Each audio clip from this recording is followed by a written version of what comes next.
सम्मान दिया, मैं उनका दिल से शुक्रिया करता हूँ, आभार मानता हूँ और आपकी रजा लेता हूँ। खुदा हाफिज।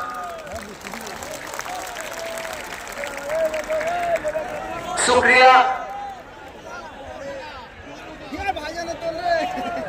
এবার 2025 21শে জানুয়ারি যে মঞ্চে রাজ্য সরকার একটা সম্পূর্ণ সরকার শাসক দল মমতা ব্যানার্জি যাকে আটকে দেওয়ার জন্য সর্বশক্তি ব্যবহার করেছিল, কিন্তু সালটা পাল্টে গেছে। এখন আমরা দাঁড়িয়ে আছি 2026-এর 21শে জানুয়ারি, শহীদ মিনারকে সামনে দাঁড়িয়ে রেখে যাকে হাজির করাবো আমরা বলেছিলাম, তাকে আজকে কলকাতার মাটিতে হাজির করেছি, মঞ্চে দাঁড় করিয়ে রেখেছি। আমাদের বিধায়ক, আমাদের গর্ব, এই মঞ্চে দাঁড়িয়ে 2025-এ আজকে না দেওয়ার কারণে কান্না এসেছিল চোখে, আজকে আনন্দ আসছে, আজকে আনন্দে চোখে জল আসছে। আপনি পারেননি মমতা ব্যানার্জি আটকে রাখতে, 2026-এ আটকে রাখতে পারবেন না। চ্যালেঞ্জ থাকলো এই সভামঞ্চ থেকে, নওশাদ সিদ্দিকী বাংলার মানুষের মনে বাস করে, নবাবের রাজত্ব হৃদয় সিংহ করে। এবার সেই বীরজাদা নওশাদ সিদ্দিকী মহাশয়কে আমরা বরণ করে নেব।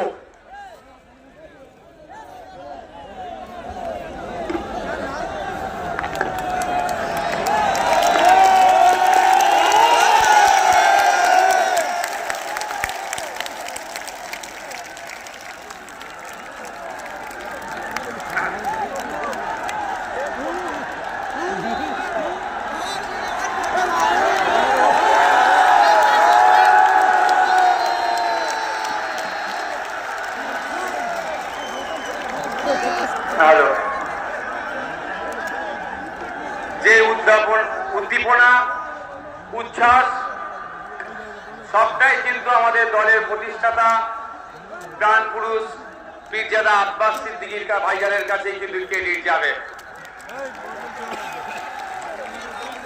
ভাই, পেছনের লোকেরা একটু দেখছে, আপনারা বসে পড়ুন। যারা দূরে আছে একটু বসুন না, আপনাদের পেছনে বসা যাবে। ভাই বসে পড়ুন তো ভাই, বসুন। ওখানে যারা আছেন আমার সোজাসুজি সোজা যারা আছে বসুন, যাকে বসে যান তো ভাই। আমাকে ওই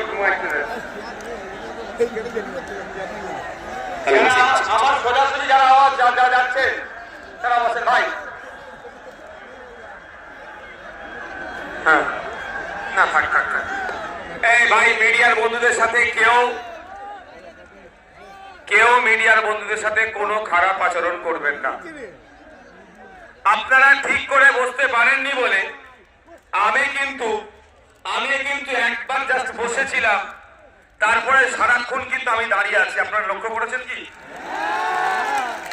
মিডিয়ার আমাদের বন্ধু মানুষ, সুতরাং মিডিয়ার বন্ধুদেরকেও তাদের কাজটা করতে দিই।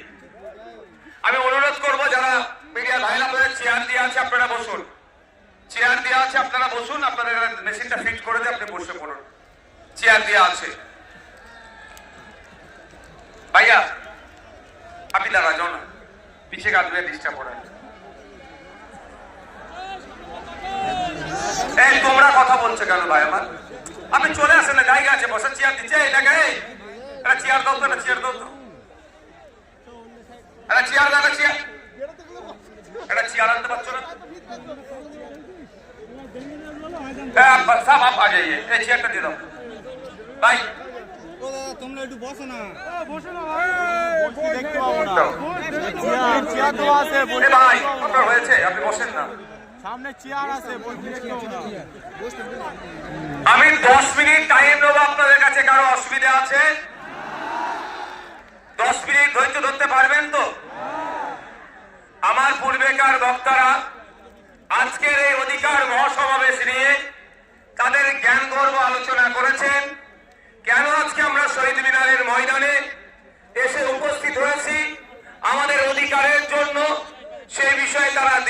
চর্চা করেছে। আমি আপনাদের কিঞ্চিত বলবো, সাথে 2026-এর বার্তা আমরা দেব যে আগামী নির্বাচনে আমরা কি চাইছি, কি করতে চাইছি, সেটা এখানে যারা হাজার হাজার মানুষ উপস্থিত হয়েছে এই বার্তা নিয়ে গিয়ে পাড়াতে পাড়াতে, মহল্লাতে মহল্লাতে, বুথে বুথে, চায়ের দোকান থেকে শুরু করে পাড়ার রকে যে যেখানে, খেলার ময়দানে যে যেখানে থাকে, এই বার্তাটা আমাদের পৌঁছে দিতে হবে। আইএসএফ এর বার্তাকে, আমাদের আইএসএফ এর লক্ষ্য উদ্দেশ্য কি? আইএসএফ এর লক্ষ্য উদ্দেশ্য হচ্ছে যে সমাজ ব্যবস্থার পরিবর্তন করতে হবে। এক মফস্বল এলাকার মানুষ, সুন্দরবনের মানুষ, দার্জিলিং এর মানুষ, দিনাজপুরের মানুষ, মালদার মানুষ, বাঁকুড়ার মানুষ, বীরভূমের মানুষ, হুগলির প্রত্যন্ত গ্রামের একটি মানুষ কেন ট্রিটমেন্ট করতে গিয়ে কলকাতার সরকারি হসপিটালের দ্বারস্থ হতে হবে? Indian secular front alternative politics provide করছে। ইন্ডিয়ান সেকুলার ফ্রন্ট বহুত কল দিচ্ছে 2026 সালে যদি আমাদেরকে আপনারা সরকারে নিয়ে আসেন, আমরা এই 5 বছর একটা সরকারের সময় পাই, 5 বছর 5টা জেলাতে আমরা কলকাতার পিজি, এনআরএস, আরজিকরের মতো স্টার হসপিটাল আমরা বানিয়ে দেব। তাহলে গ্রামের মানুষকে আর শহরে উপস্থিত হতে হবে না। আমরা কল দিচ্ছি আপনাদের। আজকে দেখলে দেখা যাবে শিক্ষা ব্যবস্থা তলানিতে চলে যাচ্ছে। 2012 থেকে 2024 এই সমকালে পশ্চিম বাংলায় প্রায় 25,000 প্রাইমারি স্কুল বন্ধ হয়ে গিয়েছে। তাই আজকে আমরা এই মঞ্চ থেকে ঘোষণা দিচ্ছি, শুধু বন্ধ হয়ে যাওয়া স্কুলগুলো চালু করা নয়, নতুন নতুন শিক্ষা প্রতিষ্ঠান হবে, কলেজ তৈরি হবে, নতুন নতুন শিক্ষা প্রতিষ্ঠান হবে, কলেজ তৈরি হবে, সাথে সাথে ইউনিভার্সিটিও তৈরি হবে।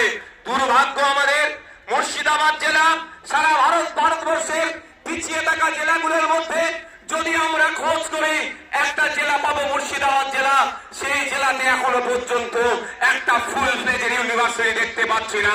আমরা শুধু মুর্শিদাবাদ জেলা নয়, 10 লক্ষ 20 লক্ষ মানুষের গড়ে প্রতিটা জায়গায় আমরা সেই ইউনিভার্সিটি তৈরি করব। উচ্চ শিক্ষায় শিক্ষিত যাতে হতে পারে আমাদের সমাজের ছেলেরা, তার ব্যবস্থা আমরা করব যদি 2026 সালে বাংলার মানুষ আমাদেরকে সুযোগ দেয়। আপনাদের জানিয়ে রাখি, আজকের রাজ্য সরকার যে বিচারিতা করছে সংখ্যালঘুদের সাথে, দলিতের সাথে, আদিবাসীর সাথে, সেই বঞ্চনা থেকে আমরা অবসান ঘটাবো। हमारे यहाँ पे प्यारे, हमारा सबका प्यारा बाबा साहेब अम्बेडकर जी का उनका 3rd जनरेशन प्रकाश अम्बेडकर जी ऐसे से देखे। हम आपको बोलना चाहते हैं, बंगाल में जो अभी सरकार चल रहा है सिर्फ नाम का सरकार चल रहा है, आखिर में सर्कस चला रहा है। क्योंकि यहाँ पे 100 पॉइंट होस्टार के अनुसार से 22% दलित को जॉब मिलना चाहिए, लेकिन ऑफिशियल सर्टिफिकेट प्रोवाइड किया गया है।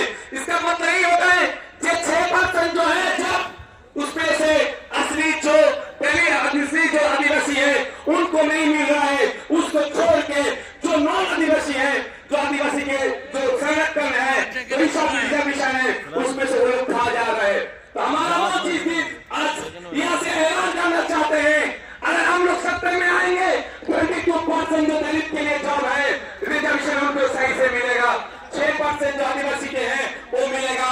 साथ में रंगनाथ मिश्रा जी का जो कमीशन है, बैकवर्ड क्लास का जो माइनॉरिटी मुस्लिम है, उनका जो 10% देने के लिए बोला है, हम लोग देंगे। 100টা চাকরি হলে 10টা অনগ্রসর মুসলমান চাকরি হবে, 22টা দলিত চাকরি হবে, 6 জন আদিবাসী ভাবে প্রকৃত। এর ব্যবস্থা আমরা করবো যদি 2026 সালে আমাদেরকে নিয়ে আসা হয়। আমরা করবো।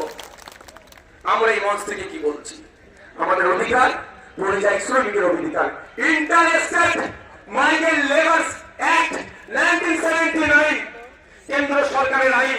এই মাইগ্রেন্ট লেবারদের এই যারা নানান রকম অত্যাচার অনাচার হচ্ছে, এইগুলো বন্ধের জন্য।